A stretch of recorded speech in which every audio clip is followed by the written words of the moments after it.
Hola, hola y bienvenidos al segundo episodio de los podcasts del Hilo de Francis que llevan por nombre Ámate Más. Y hoy vamos a hablar del secreto de poner límites de verdad. Se escucha mucho por ahí hablar de ese tema, ¿no? De poner límites, porque si la gente abusa, porque no nos valoramos, porque nos metemos en situaciones complejas, porque no sabemos decir que no. Sí, es importante. Pero no se queda solo ahí, no se trata solamente de cómo aprender a decir que no, porque sería solamente un comportamiento. Hay que ir un poquito más profundo. Entonces, ahora te pregunto, ¿has hecho consciente un sí valioso en tu vida?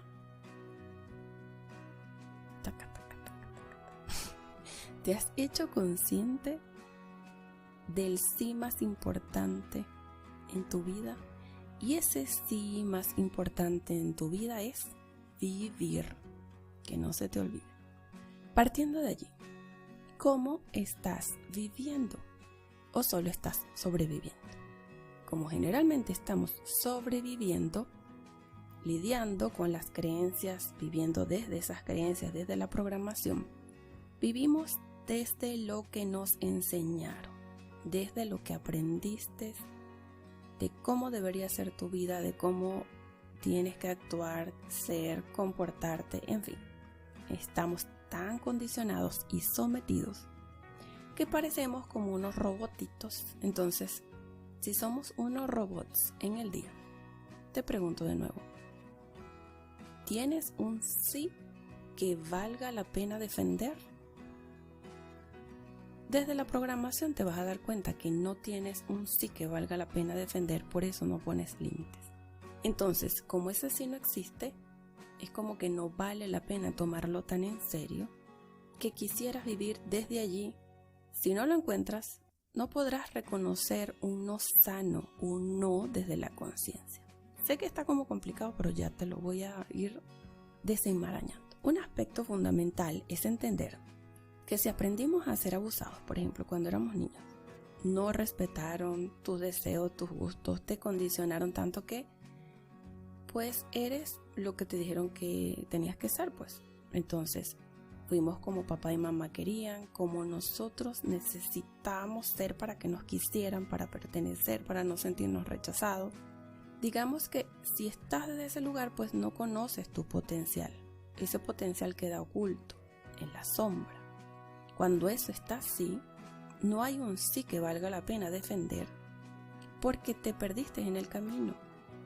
Conseguirás personas que en tu entorno que te condicionan, que te aceptan solo si haces lo que ellos esperan. Las personas más reactivas se defienden de eso, se colocan desde el lado del rebelde. Pero al final es lo mismo, tratan de hacer todo lo contrario a lo que le dicen que hagan, pero no saben tomarse el tiempo para decidir si lo que quieren es realmente lo que siente su corazón o solo lo están haciendo por ir en contra de los demás. Entonces tanto el que obedece como el que está en contra está en el mismo programa, solo que de un polo y el otro en el otro. Digamos que nadie se salva. Te voy a poner un ejemplo. Imagina que tienes una pareja que decide todo por su cuenta. No consulta contigo ni los gastos, ni los cambios de la casa, ni los viajes, ni qué hacen en los días festivos. Hay una sola persona que decide y el otro tiene que hacer y ser lo que el otro quiere. Pues aquí no hay equilibrio, no hay igualdad. Entonces una de las dos personas tiene un no muy desarrollado que al otro le falta. Y le falta porque no tiene un sí que valga la pena defender. A veces no lo puedes ver porque tu vida puede estar girando en relación al otro. O entonces, por supuesto, no vas a tener ningún sí que valga la pena. Te cuento un poco de mi historia cuando estaba casada con el papá de mi hijo hace muchos años. Yo no sabía nada. Andaba detrás de él, girando alrededor de él. Me casé muy jovencita. Y estaba acostumbrada a obedecer. Cuando me casó con esta persona, pues no era diferente, no tenía nada en mi cabeza diferente. Esta persona se comportaba soberbio, un poco narciso, ¿sí? Decidía todo. Decidía todo, hasta todo en la relación era como de él. Todo está a nombre de él, yo no tenía derecho a nada según él, y yo me lo creí. Entonces yo no había descubierto que tenía un sí que defender, el sí de mi vida. No tenía una vida real. Era tan agotador ser alguien diferente a lo que yo era, porque esa persona quería que yo fuera de una forma y yo trataba de hacerlo, pero no importaba lo que yo hiciera, nada era suficiente para él. Por supuesto que para mí tampoco. Era agotador sentir que se me iba la vida tratando de ir de puntillas para no molestarlo. Vivía con angustia los fines de semana porque yo sabía que buscaba una excusa para pelear, para irse con los amigos y las amigas y llegar al otro día a la casa. Entonces él tenía muy claro su sí, pero muchos no para mí. No me daba cuenta porque no sabía vivir realmente, ni siquiera me sentía que existía para mí ni para él. Entonces fueron 10 años de esos altibajos, más bajos que altos, por supuesto, en donde me costó mucho salir de allí. Tenía demasiado miedo y no tenía ni la más mínima idea de cuándo iba a aprender a hacerlo. Ni siquiera sabía que tenía que hacerlo, que creo que era peor. Entonces siempre me preguntan, ¿cómo lograste salir de ahí? Y la verdad que fue un proceso que no fue de la noche a la mañana. Personas externas me ayudaron de diferentes formas, ¿no? Unos me regalaban libros, me ponía a estudiar cosas, otros me trataban con mucho cariño. Descubrí que era querida de una forma que no sabía, que ni siquiera entendía. Eso me abrió los ojos porque yo pensaba, bueno, no soy tan mala porque hay otras personas que sí me quieren y me respetan y me ayudan y que me miran diferente y me aceptan tal y como soy. Entonces, luego de toda esa época de aprender a ser querida, porque yo entendía la relación de pareja de otra forma, como la vi en mi casa, una gente que se peleaba todos los días y que no veía ni besos ni abrazos, sino más bien parecía que se odiaran, pues eso era lo que eran mis referentes. Lo más probable es que repitiera lo mismo. Entonces cuando comencé a recibir amor desde afuera, para mí era como extraño. Entonces empecé a darme cuenta que uno se podía relacionar de una forma diferente.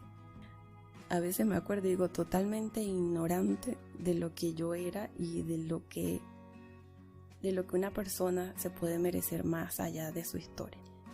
Luego salí de esa situación cuando me propuse trabajar formalmente mi camino espiritual. Entré en grupos y no hay nada mejor que hacer terapia grupal. También hice individual, por supuesto.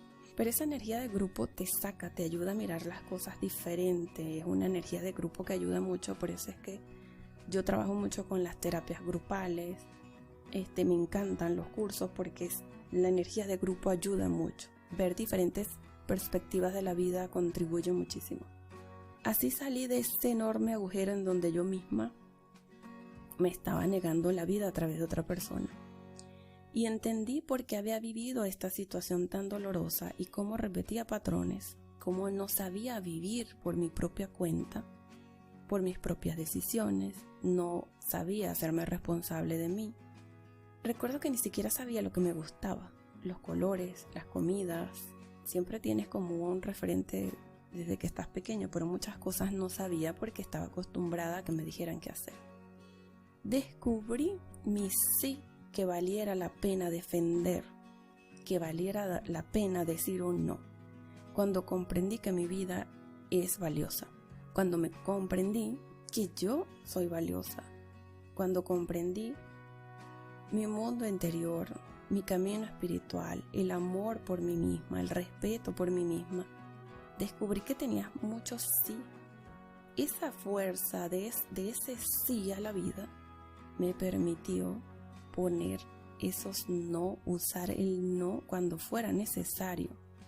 En el proceso entendí que también tenía que ser el sí para otros. Eso quiere decir dejar ser a los demás, porque si yo había sido sometida o me sentí sometida durante 27 años de mi vida, no podía ahora irme al otro polo a someter a los demás, que suele pasar. He aprendido a dejar a los demás ser lo que quieren ser, y también he aprendido a yo decidir qué hacer con ese sí de los demás. Cada quien es responsable de hacer lo que quiera. Esos son sus sí a la vida.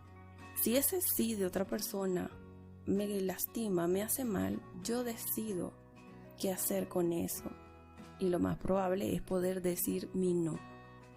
Entonces, no soy muy romántica de decir, yo perdono y dejo ir. No, voy a ser honesta. Siempre he pedido ayuda al Espíritu Superior, a mi yo superior, al Espíritu Santo, como lo quieran llamar. Y entrego a la expiación lo sucedido, lo que yo proyecté, mi dolor, y pido ayuda para ver esa situación de otra manera. Porque el perdón del ego es vacío, no hace su trabajo real. El perdón del Espíritu libera. Luego de eso, me despido de esas personas porque ya no es necesario que esas personas se queden a seguir mostrándonos lo mismo, a seguir mostrando el mismo dolor. Recuerda que si repetimos es una oportunidad para vivirlo diferente y soltar a la gente para que no te siga actuando tu programa es decirle, toma tu sí a la vida, lo apoyo, muy bien, puedes estar en paz, pero ahora yo pongo mi no porque yo descubrí el sí que vale la pena defender en mi vida y yo soy importante en mi vida y yo me amo en mi vida y no de forma egoísta. Es un amor que viene desde el reconocimiento de mi propio espíritu, del reconocimiento del ser humano que soy, que siempre merecí respeto, amor. Que no lo tuviera mi programación no justifica el que no lo pueda recibir. Entonces, como conclusión te digo acá, encuentra el sí de tu vida. El sí que valga la pena defender, que valga la pena decir no, no pasarás, no te lo permito. Porque hasta que no encuentres ese sí, no importa los esfuerzos que hagas por poner límites, no van a ser reales y vas a repetir muchas veces la experiencia, podrás hasta sentirte frustrado por decir como que no funciona. Busca tu sí a la vida y créeme que el no, como dicen por ahí, viene por añadidura. Besos, hasta la próxima.